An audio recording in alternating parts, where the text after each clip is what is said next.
Well, he's very, very dried out. You could see the insect activity taking place. The maggots have completely taken away his face. Very much part of his head. They're working on his feet as well. If he's been dead, geez, he looks like he'd been dead for about 3 weeks. Yeah.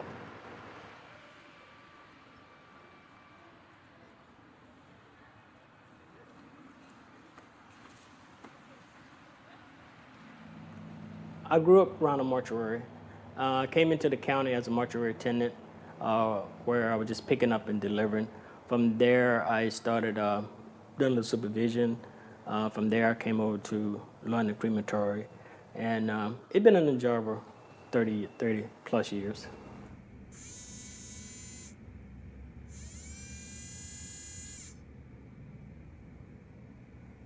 This is our area where the cremation really happened. We will load the remains. Then we'll go over here. The temperature is set. We will let the dough down.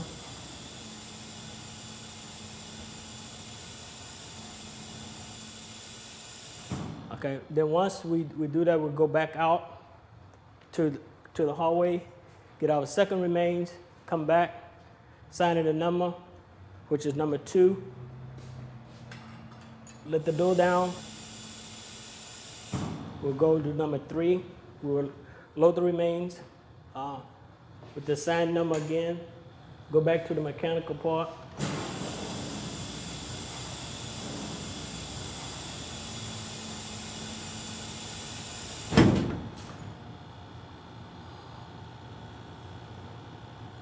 He took his clothes that he had in a pile, right, and then he left.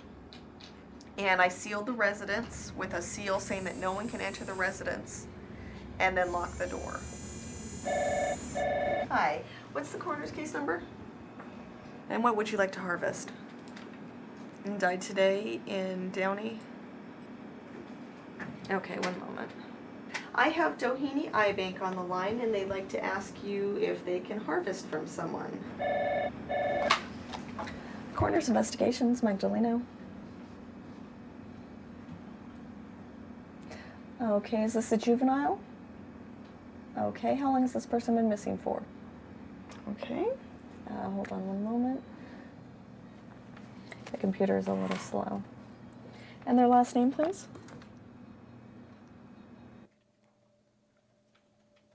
The investigator, we would hope, would gather as much information as possible from the scene that could lead to information regarding this person's family. Phone books, wills, insurance policies, check as much as they can immediately. Our identification section will handle in the vicinity of 500 unidentified cases every year. I would say the majority of the bodies that we cannot find family on are here up to 3 to 4 months before we get to a point where we feel that we've probably hit a wall and there's really nothing more we can do on this person at this time. Coroner's office, Mel speaking. Yes, sir. Okay, one moment, please. Let me get my screen up here. Okay, sir. All right, tell me what you got. So it's a decomp. How about next of kin? No next of kin? You checked in the apartment? Neighbors don't know any? Okay. Found during welfare check. What reason was the check? Oh, they noticed an odor? Okay. The manager? Real decomp. Okay, I don't mean to laugh, but you don't sound like you want to go back in there very bad.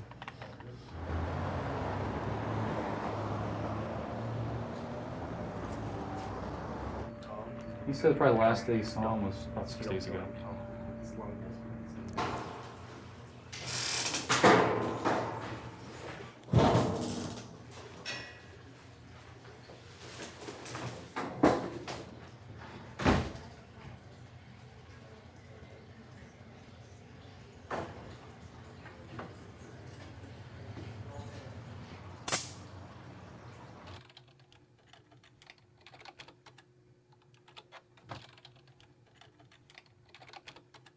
Location, 4588 Fountain Avenue, apartment number 24 in Los Angeles. Apparently the neighbor here was saying that his funeral home has all the instructions as far as internment. His mother just passed away, so he has absolutely no relatives whatsoever. Yeah, that's what the neighbor was saying too.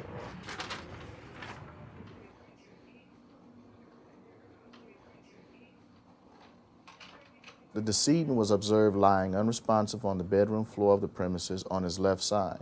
His face was resting on a comforter blanket, while his right side was covered with a blue towel. Several dark stains appearing to be blood and or fecal matter were observed on the carpeting below the decedent's buttock area. Dark staining was also observed on the floor leading into the bathroom, as well as on the box spring mattress. The premises were unclean with no apparent signs of foul play present.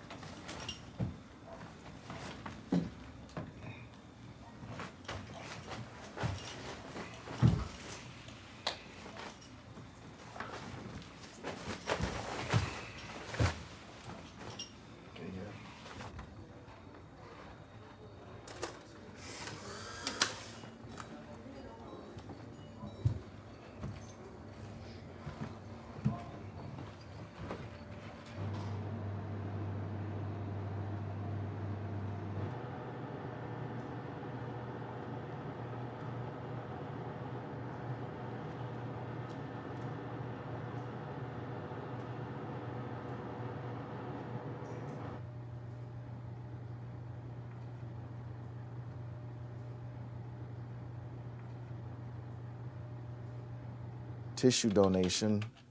He is not a viable candidate for tissue or organ donation because of apparent time constraints.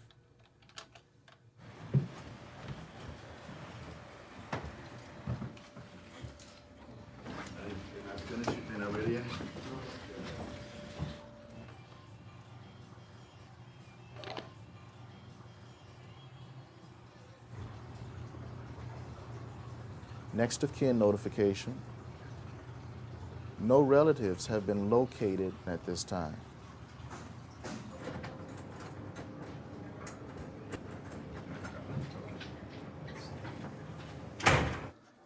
Ronald Eugene Tanner, one thing that was brought in appears to be a phone book.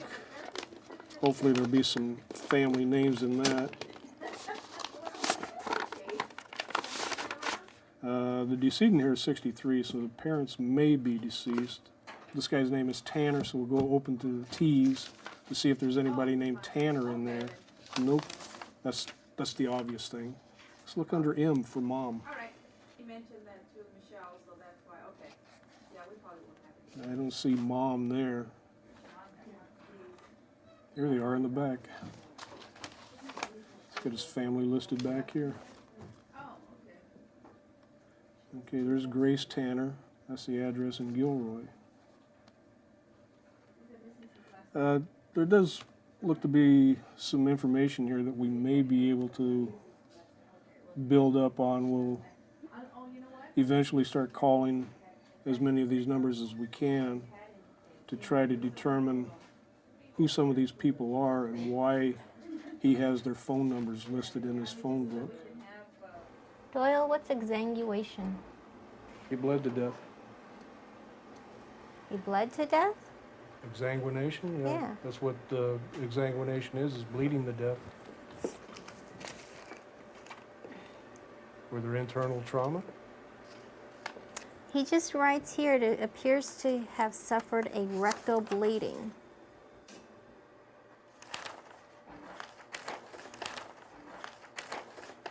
So as to why he had all these documents on the table, The man knew he was dying. there's a lot of leads here. Birth certificates, marriage certificates, different names. Here's his mother's death certificate. Okay, so we have a Renee V. Tanner. Renee is the stepmom. So I assume Paul O. Tanner is the father.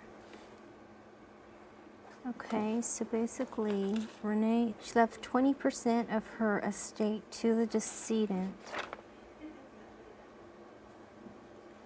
And it says, I have intentionally omitted any and all issues of my spouse's deceased son, Gaylord S. Tanner. So the decedent has a deceased brother named Gaylord S. Tanner. He died December 20th of 1963. He was married, and actually this was a suicide. Self-inflicted bullet wound to the left temple with a .22 caliber rifle. Okay.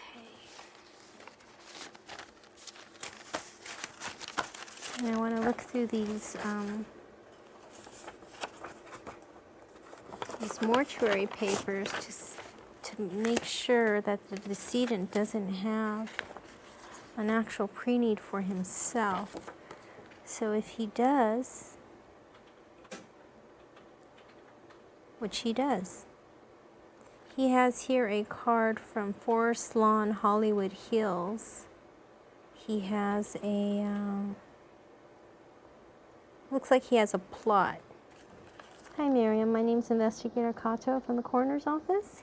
We have a deceased gentleman, and I'd like to check to see whether or not you have a pre-need with your mortuary.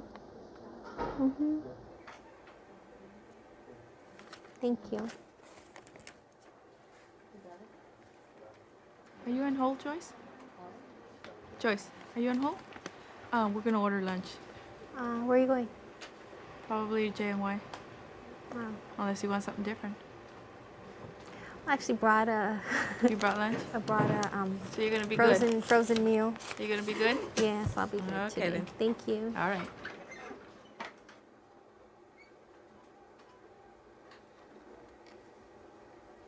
So it looks like March 9th of '93, he went ahead and buried a James Fuller in his own plot. On one of these papers, I think he just listed himself as James Fuller's friend. Okay, so it looks like he purchased it and he's buried his friend there. Go back and take a look at him and see what it was like.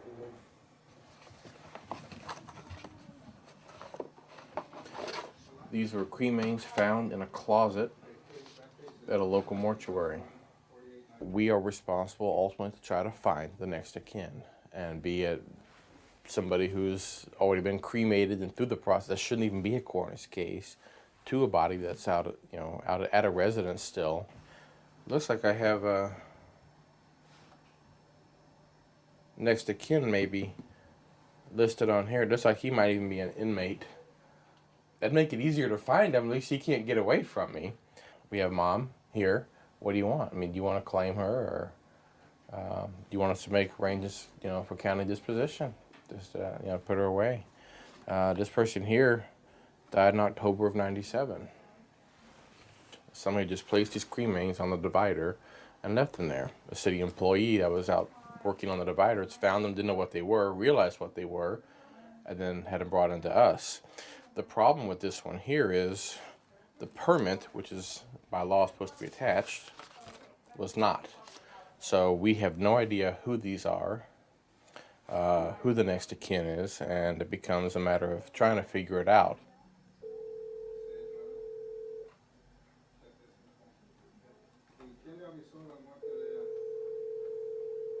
Hi, you've reached the Sutherland residence. We're not home right now. Oh, still a machine. I'm not going to leave a message. The last thing you want to have on your answer machine: hi, this is Lieutenant Smith from the Coroner's Office. Can you please call me? I mean, that's just... I'd be scared to call, like, what's going on? What's happened here? Especially on a holiday weekend or something like that. You're gonna, the last thing you're going to think of is something you've already forgotten to begin with.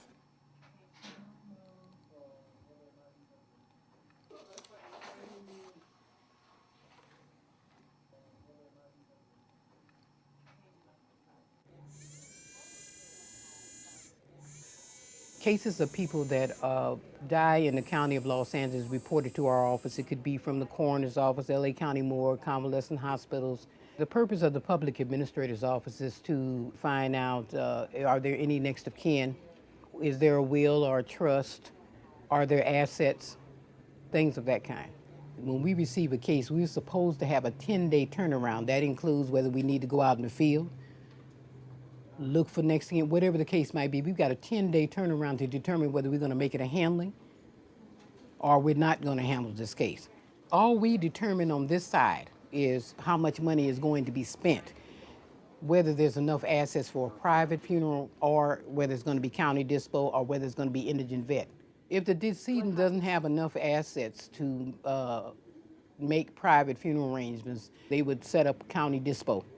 The coroner sends their bodies to LA County Morgue. They, in turn, the bodies are transported to LA County Crematorium and they are cremated there. This is Ronald Eugene Tanner.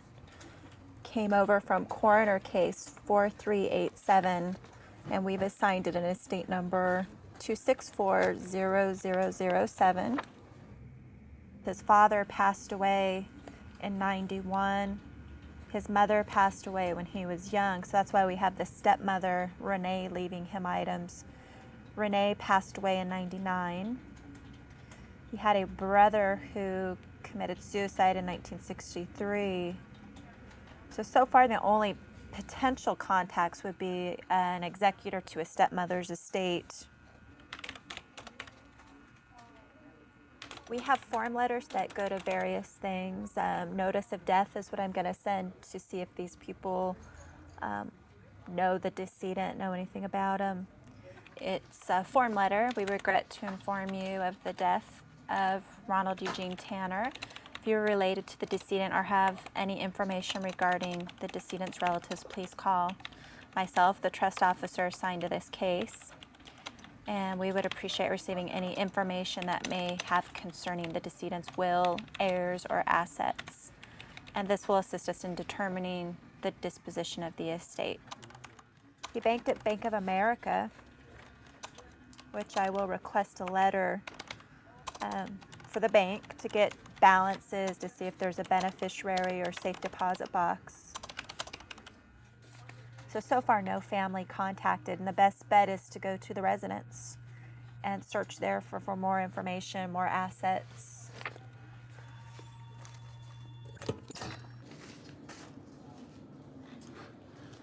Okay, so I need you to read this over. This basically says that you're not to assist in the search, but only watch. I need your signature and address. And I will give you a copy. I spoke with the owner this morning, and he said the decedent owned all the furniture except for the built-in appliances. Copy of his phone bill, his utilities. So here's a checkbook. So we got a bank statement dated May. Shows the balance is $61,000. March of 2000, it was only $13,000. May of 2001, it went up to 61. And we had word he inherited from his stepmother.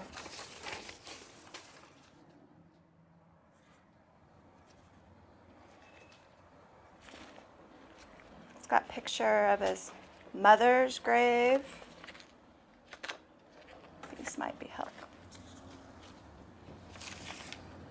It's got pictures of all the grave sites. This is supposed to be his, Ronald, Edith, Paul. So these are all things he's drawn that may have to do with the grave site. So this might be helpful. We can at least bury Mendocino Catholic Cemetery. Even if he doesn't have a pre-need, we can bury him next to his family.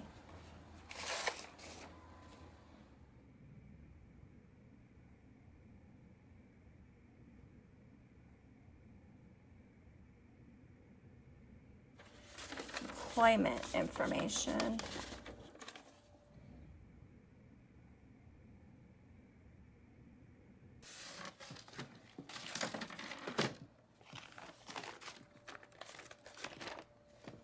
Pictures.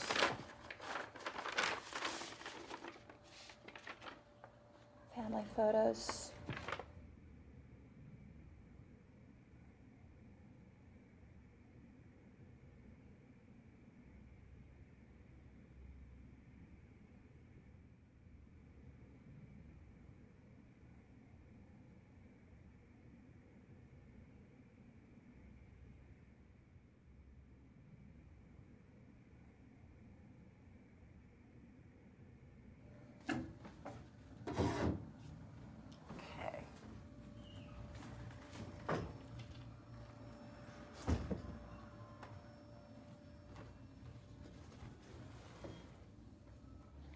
coffee table.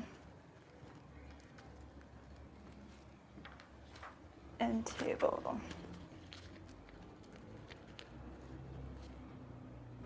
Okay, I have 2 end tables. 1 lamp.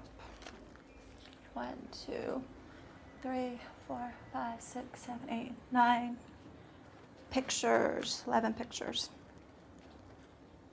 Clock.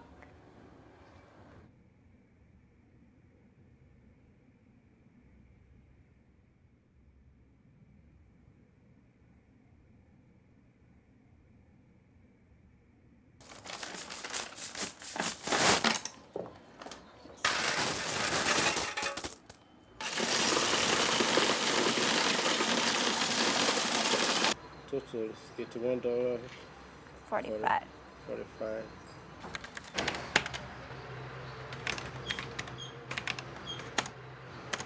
It's not there. I heard the guy. He said it's a gun.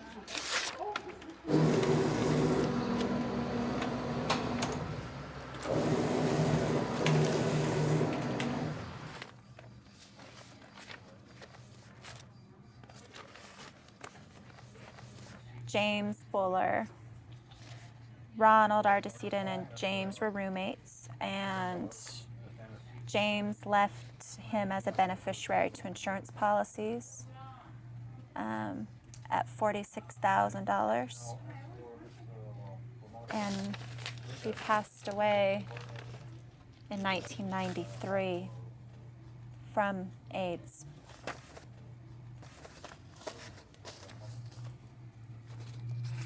And there's copies of our decedent taking care of his burial and paying for those expenses.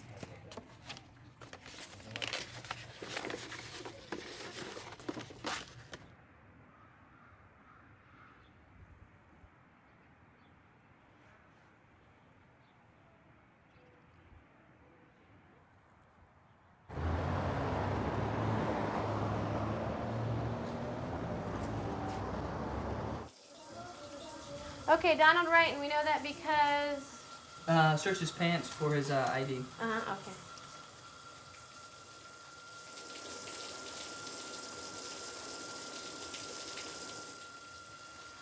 All right, he paid cash just for one night? Yeah. Okay. Witness statements. Los Angeles Fire Department Rescue Ambulance Unit 27 discovered the decedent and pronounced death at 11:30 hours. According to the hotel manager, the decedent checked into the hotel on 7/13 at 11:30 hours and paid cash for one night. On 7/14, the manager checked on the welfare of the decedent because he did not vacate the room at checkout time. He knocked on the door at 1100 hours and heard the shower water running. He checked again at 11:30 hours when he heard the shower water still running. He opened the door with the master key and discovered the decedent on the floor. No foul play is suspected. It's got a huge gash. But you want to pull out some more? Yeah.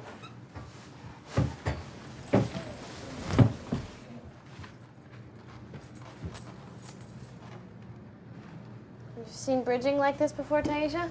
It's beautiful. That's textbook blunt force trauma. He really whacked it good. But I don't know on what. Do we know for sure this isn't a homicide? We see anybody coming or going? Any noises heard? Physical altercations? Anything like that? We were knocking on all the doors of all the neighboring units and no one saw anything. What do you think? I don't know what he hit his head on. I think he hit it maybe on the end of that pole. The pole.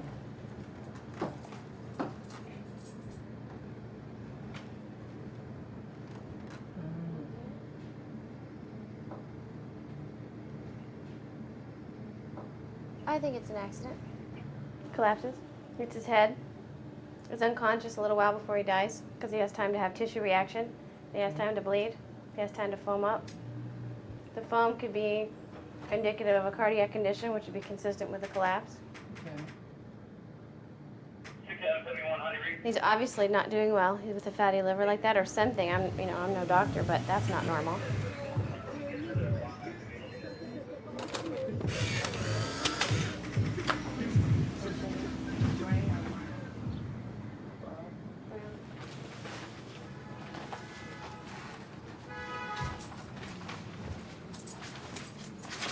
And there's his clothes right there, all bagged up for you. So we're taking those? Yeah.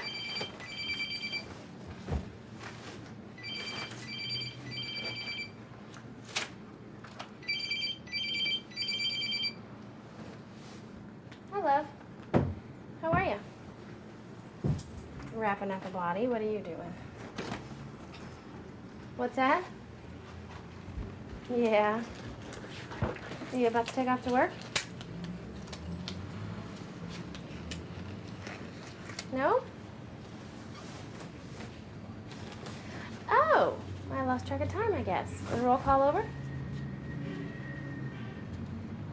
Oh, okay. All right, honey. Well, listen, let me, after this, I'm on my way to another call that's right here nearby. So let me call you back when I get in the car. I'm almost done. Okay?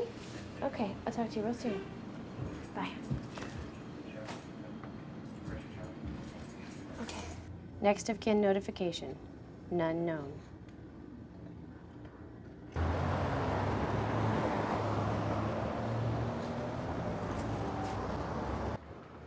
There's maggots and roaches in his mouth, nose, and there's a TV antenna wire near his neck and kind of around his hands. I didn't see any marks on his neck, and there doesn't seem to be anything to indicate that he hung himself. And he's pretty much naked. Where we at?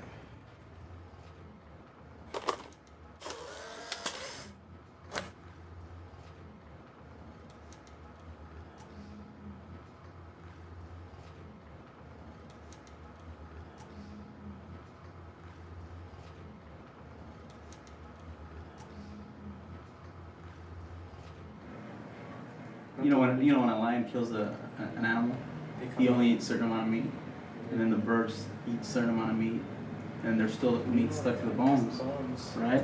So after that, then there's some other bugs who eat a certain amount of meat, and after that, there's these little bugs who clean the bones completely to the point where they're all white. Is that a science fiction movie? No, I saw it in Discovery Channel.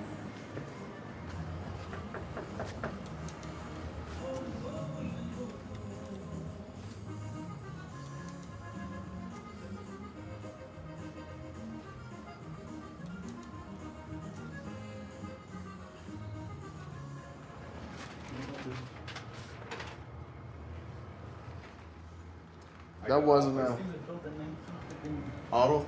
It wasn't an auto thing. No. Autoerotica? Yeah. No. I think it was more like auto antenna. He was just trying to work his antenna. Yeah.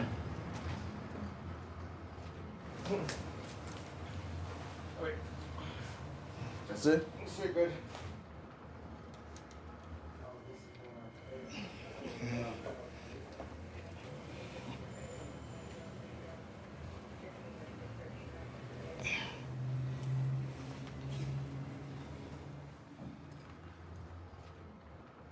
Regarding Mr. Albertson, according to Investigator Dixon, at the scene he had no indications of next of kin, but there are some follow-up notes here. Apparently he attempted to contact the decedent's last known employer, which was West Coast Research in Santa Monica, but he received no answer. This person also has an arrest history, including an FBI number, so we will go ahead and check his arrest history and see if that gives us any leads for family. Sometimes we'll get a response within the hour, and unfortunately, a lot of times we don't get any responses at all. And all I can do is document that. We did teletype the various agencies, and if we never received a response, we never did, so that's all we can do. Ronald Wright. This is a 61-year-old transient type person who just checked into a hotel for one evening and was found unresponsive the following morning. According to the report by Investigator Wilson, she could find no information that would lead us to any next of kin at the time. And he's originally from Missouri, so we'll definitely want to check to see if he has any arrests in that state that may lead us to family. But that will be where we start off from because we have no leads to follow up with right now. I can just imagine if we do find a relative, the response is going to be probably non-emotional. There's, oh, okay. Well, we always wondered what happened to them. Along those lines. I could probably put a paycheck on it that they'll both be on county dispo within 2 or 3 months.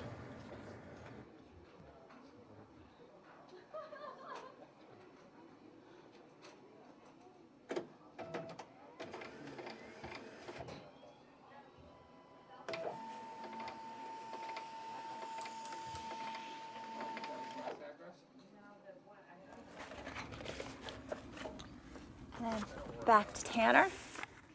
We spoke to the trustee of his stepmother's trust, Mr. Reese, and he's known the family for years.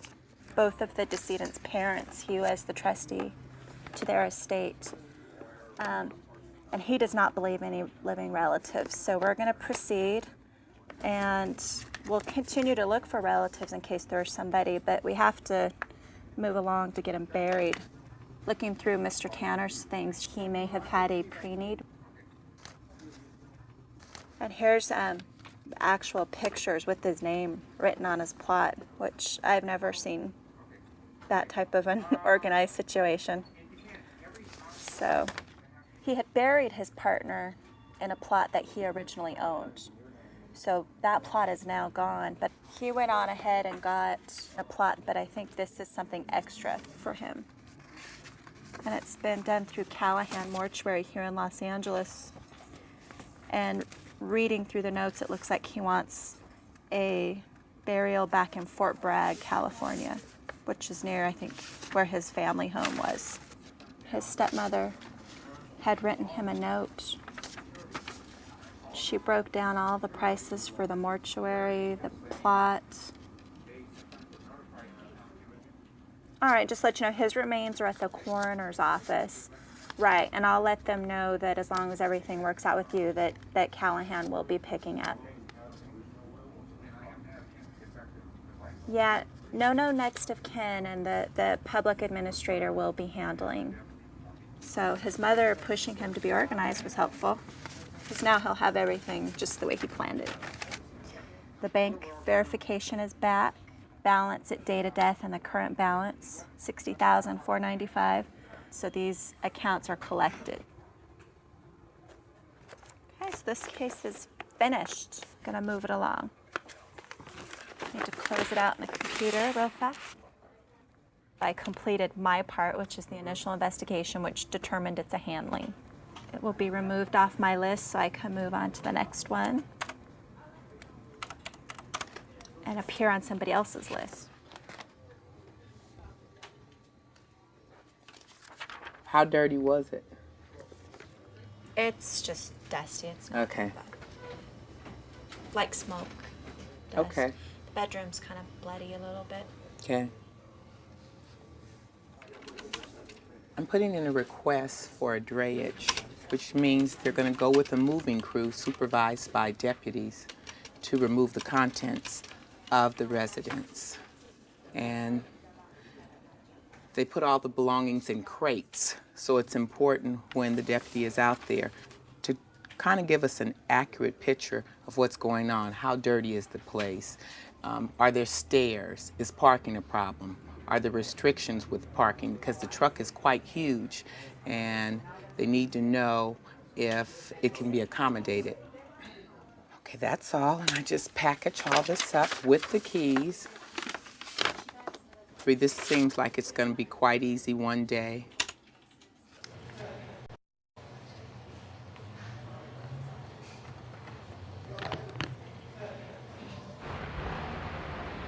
Mr. Tanner came 541 miles from Los Angeles. On this form here, Mr. Tanner put his own name up here, and he dated it 9/3/93. So that's like 8 years ago. He filled this piece of paper out for his own embalming, and I found that real unique. It's not, it's very unusual. A person usually doesn't do their own embalming forms. It's usually the next of kin or the person that's the power of attorney or somebody that has the right disposition of the deceased. Because it's an old cemetery, the records are sometimes not kept as well as they could be. And it's really not a fault of anybody's. It's just because of the records being handed down over time, and probably a family member of some sort got buried in his plot. So because of that, we're moving his grave to another location and still abiding by his wishes to be buried at the cemetery, but we can't place him where supposedly his grave was at. We're trying to meet halfway and making sure that he gets buried in the cemetery, but it's just not going to be where everybody thought he was going to be. All I know is that we have to move on to another spot so that we can accommodate the burial. There's probably another family member there of some kind, yeah. And it was the one done when, you know, they were doing it and didn't think about, because it's not marked either. That was the other problem. It doesn't have a marker on it. So we don't know really who's in that plot.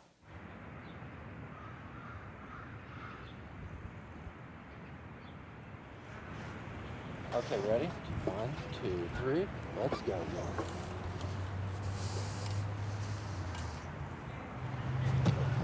That's right, right on the roller.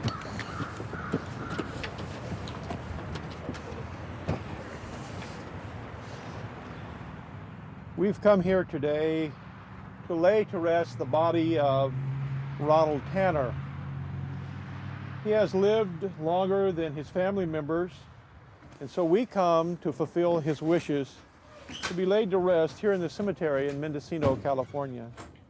He, like many who have gone before him, has now crossed over into eternity.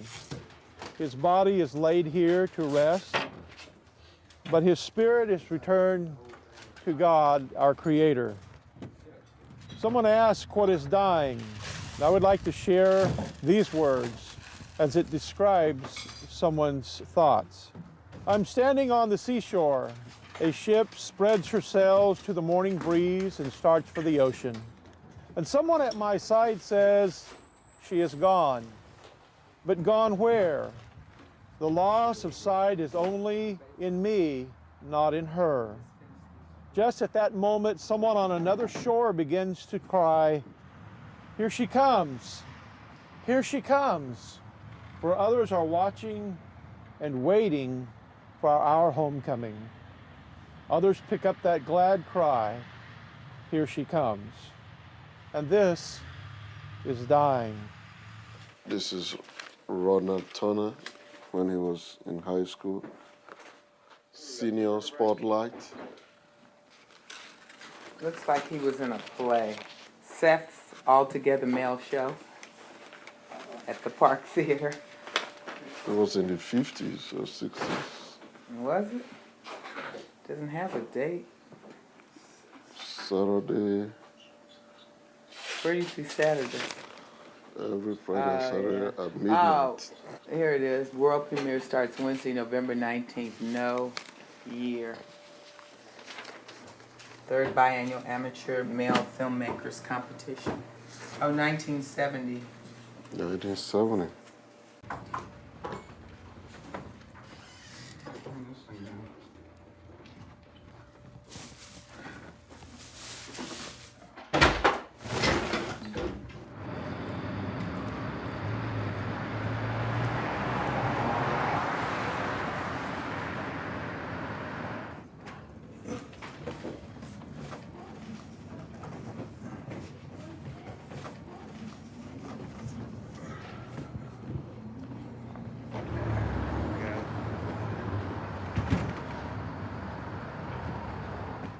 And so, man is like the grass of the field, or a flower that flourisheth.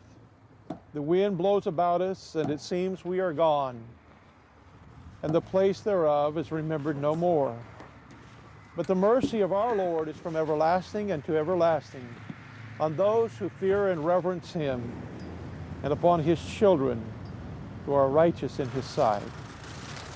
So now, Father, we pray that you would remember this, your servant, for we commend his spirit unto you and into the hands of a just and loving God he is now placed.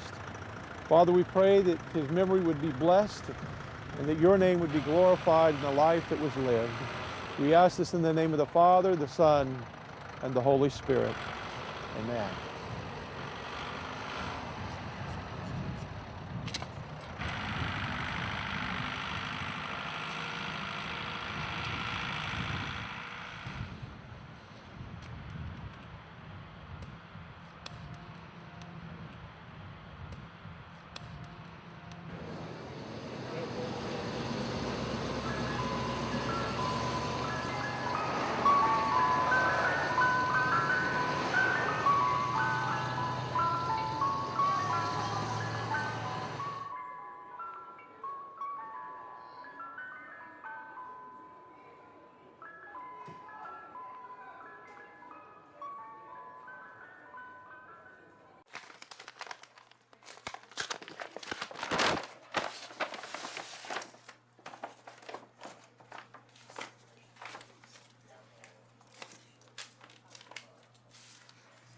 This is the property of Donald Wright that was brought in by the investigator on July 14th. Mr. Wright had a black wallet.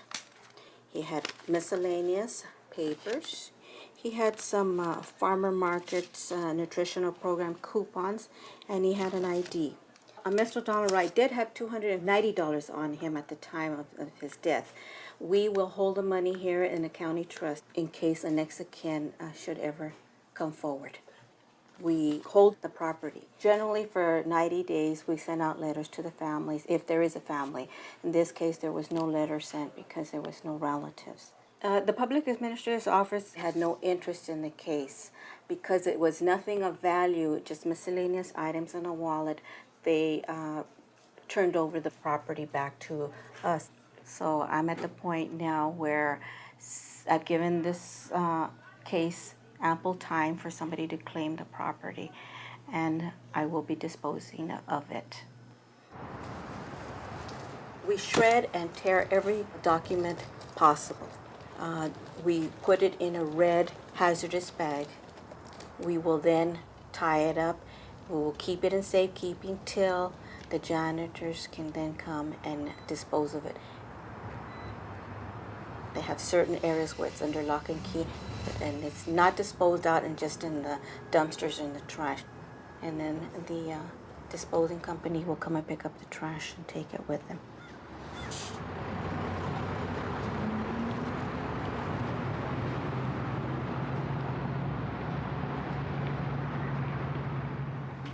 How is the smell? Bad? I didn't go in. No, it's a body odor smell. Oh, okay. You know. He was just nasty.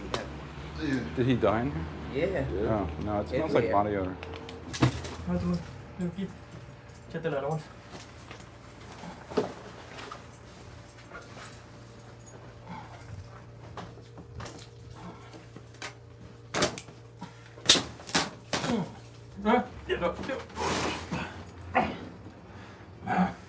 ¿Otro poquito o está bien?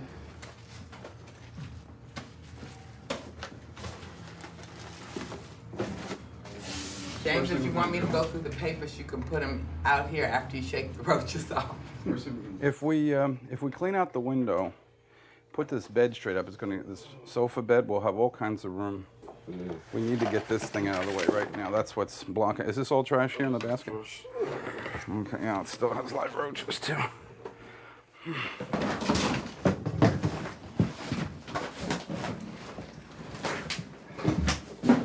All right, well, that's good enough. We can see what we got here. How could somebody sleep in this room, man? Gosh, they had to be walking all over them.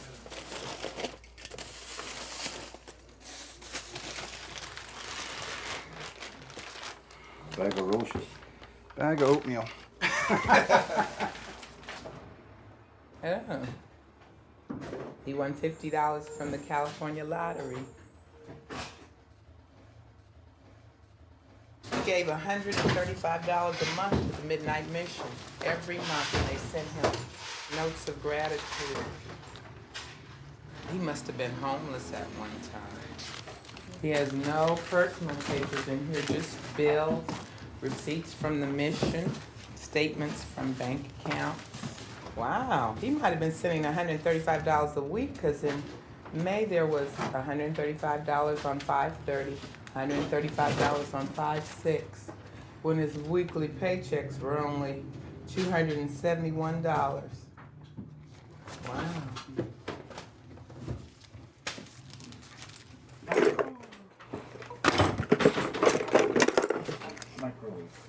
What do you need, Ed? I need to get this tool and this lathe out of here. The lathe is your best piece. See a little room. All right, these are all parts to it, so that's probably about $700-800 new in the store. Let's see what we got here. Some nice precision tools. Well, at our auction, good American tools go for about $60 to $110 a box. Just tools.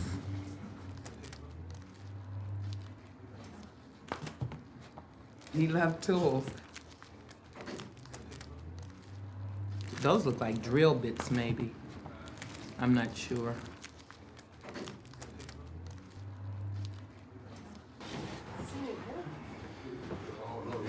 Take it easy, a little bit trust.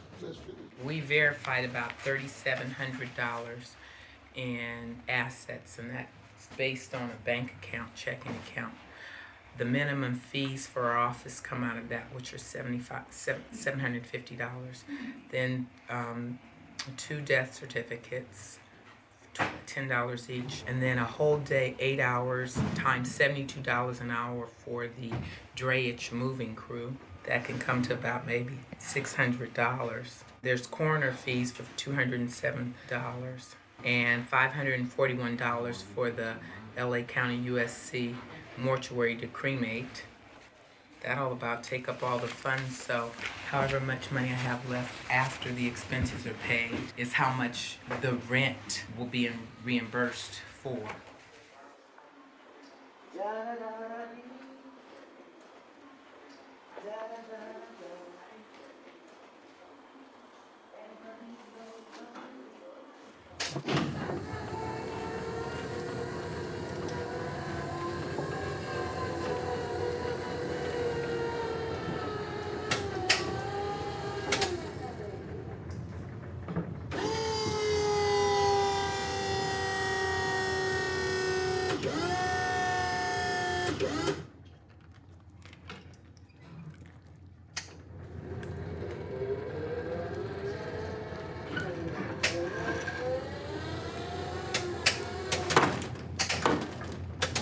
Tommy Ray Albertson.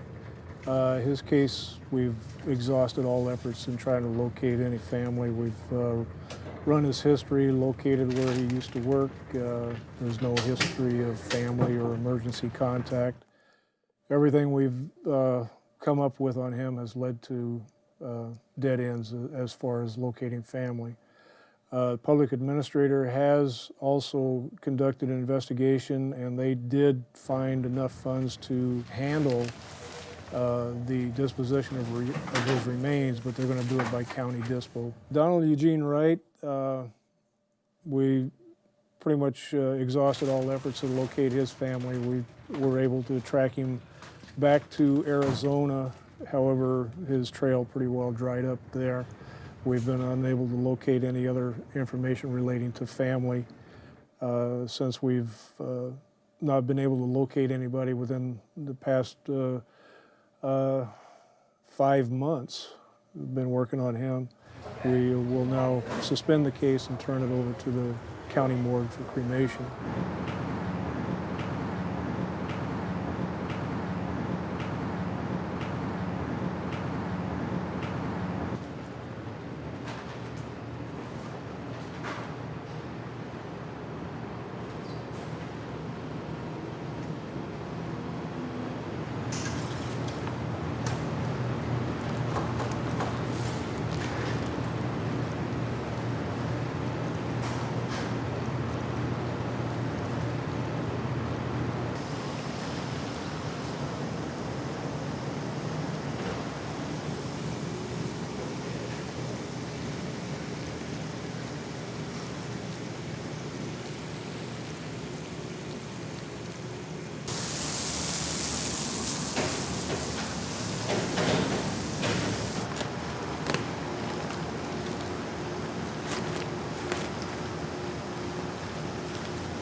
We're here this morning to pick up counter dispos for today. Today we have 9 deceased that will be cremated. As you noticed that I was doing the paperwork, well, I checked the paperwork outside to make sure that I have the right cases. Once I get in here, I check behind myself to make sure I have the right case number. And I have heard to check behind me to make sure that we're getting the right cases. Now we're on the way to the crematory.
The monthly auction is held for a number of estates, not just one estate. It's advertised, and people from all walks of life go there and purchase property, from antique dealers to people who just hold yard sales or whatever, for whatever reason.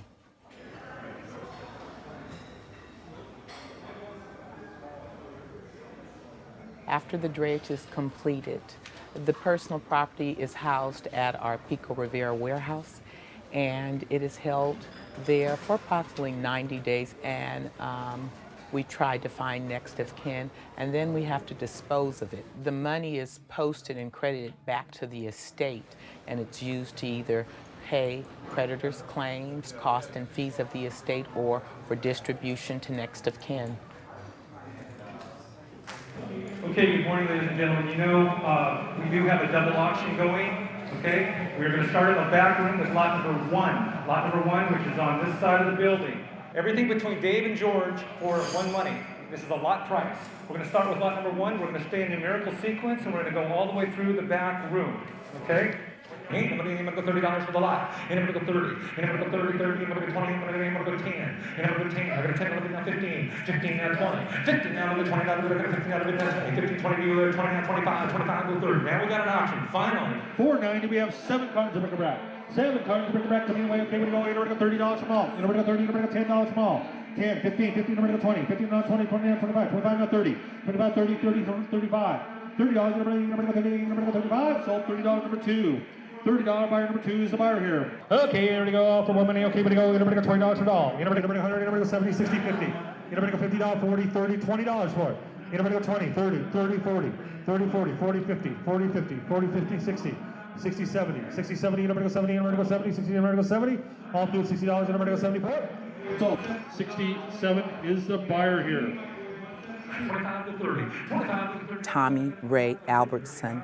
All the personal property items sold at auction, a net value of $734.39 was received from the auction of those items. $30 buy number 5. $30 to buy number 5. I believe everything between George and Dave for one money. Everything between George and Dave for one money. Lot number 14 on the 17-piece furniture lot, miscellaneous, right there. Okay, what's your pleasure? I'm going to go $40, 40, I'm going to 40, 40, I'm going to... In terms of the Tanner estate, from the proceeds of the sale of the personal property, that netted only $198. It was just a small amount of personal merchandise, and the things didn't sell for very much because they were of limited value. $20 bid on 25, 25 go 30, 25 now go $30 bid all through $25. Anybody able to go 30? So $25 buy number 5, $25 to buy number 5.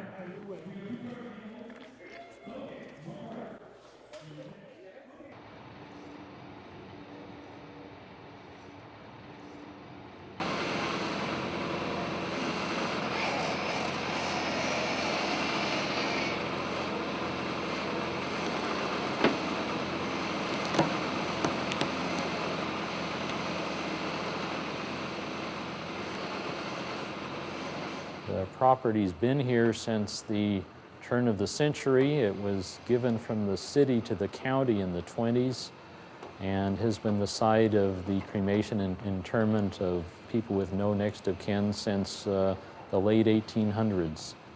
After the cremation, we keep the ashes here for at least 2 years and normally longer. In December, we bury the unclaimed dead and indigents who died in a previous year. The number that we inter ranges from 1,500 or 1,600 to 2,000 or more. This year we're interring those who died in 1997, and there were about 1,600 of them.